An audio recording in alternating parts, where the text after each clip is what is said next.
सबको जय मसीह की। मत वाले ना बनो।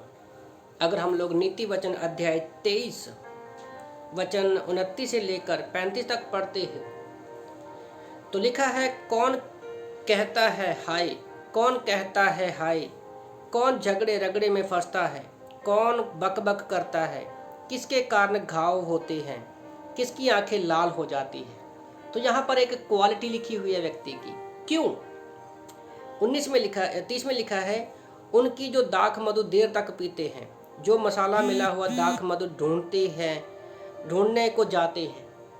तो दाख मधु पीते हैं, दारू पीते हैं, नशा करते हैं, जो उसको ढूंढते हैं, उनकी आंखें लाल होती है, चढ़ी होती है।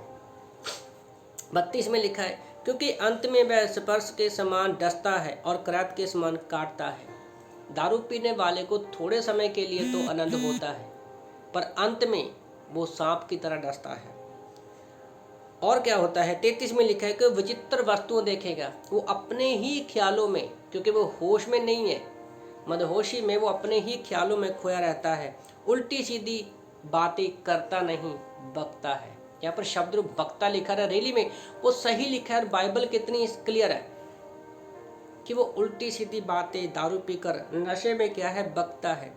तू समुद्र के बीच लेटने वाले या मस्तूल के सिरे पर सोने वाले के समान रहेगा। तू कहेगा, मैंने मार तो खाई परंतु दुख ना हुआ, मैं पिट तो गया परंतु मुझे शुद्धि ना थी, मैं होश में कब आऊँगा, मैं तो फिर मदरा ढूंढूंगा। तो रैली में जब हम इन वचनों को पढ़ते हैं तो शराब हमारे जीवन को कितना नुकसान करती है, उसके बारे में हम लोग देख सकते हैं। प्रभु शराब से नफरत करता है। मैं पढ़ रहा था उत्पत्ति की किताब अध्याय 9 वचन 18 से 20 में, जब जल प्रलय के बाद नूह किसान बन जाता है और वो दाख मधु की बारी लगाता है, तो एक दिन क्या होता है, एक दिन वो दारू पी के मतवाला हो जाता है और वो नंगा लेटा होता है। और उसका बेटा जब देखता है हाम, तो अपने भाइयों को बताता है। तो मैं सोच रहा था उसके बारे में कि दारू पीने के बाद जो परमेश्वर का विश्वास योग्य दास था, जिसने 120 साल तक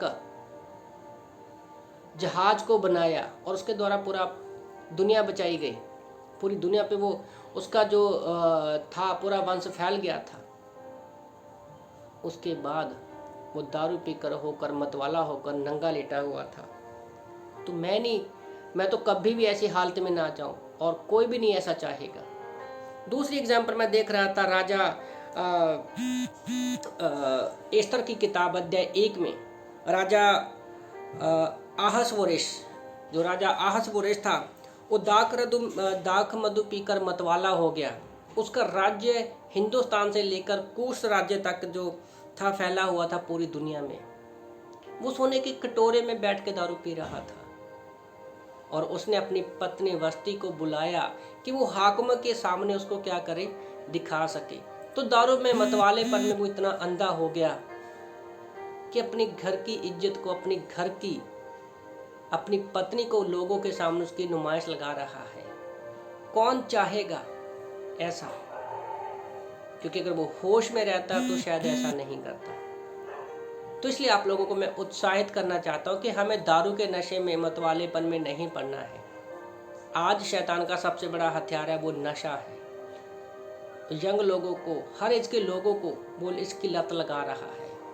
हमें नशा किस बात का होना चाहिए? हमें नशा होना चाहिए वचन का, उसकी संगति का, सुसमाचार का नशा होना चाहिए, प्रार्थना का नशा होना चाहिए, हमें प्रभु के प्रेम का नशा होना चाहिए, क्योंकि वो उसका प्रेम ऐसा नशा है जो कभी नहीं उतरेगा ना, तो वो हमारे लिए अच्छा है। तो इसलिए आप लोगों को उत्साहित करना चाहता हूँ कि जैसे नूह और उस राजा की एग्जाम्पल से हम लोग सीख सकते हैं कि हमें मतवाले नहीं बनना है। तो इन वचनों से प्रभु आपको आशीष दे। आमीन।